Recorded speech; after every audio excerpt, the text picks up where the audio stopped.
একটা হাসপাতালে বোমা পড়ল, 400 জনের বেশি মানুষ মারা গেল, আর দুইটা দেশ একে অপরকে দোষ দিচ্ছে।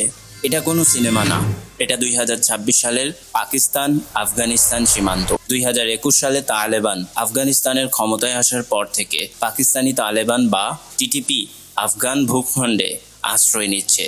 পাকিস্তান বলছে কাবুল সরকার তাদের আশ্রয় দিচ্ছে, কাবুল অস্বীকার করছে।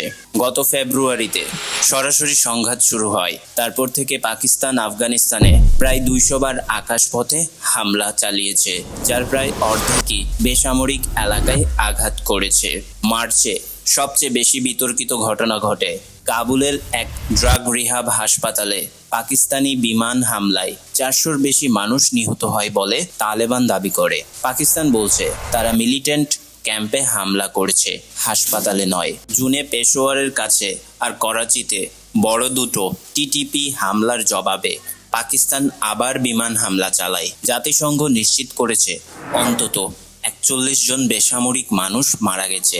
জুলাইয়ের 1 তারিখে প্রথমবারের মতো আফগান তালেবান সরকার সরাসরি পাকিস্তানের বেলুচিস্তানে ড্রোন হামলা চালায়। সৌদি আরব, তুরস্ক, কাতার আর চীন মধ্যস্থতার চেষ্টা করেছে।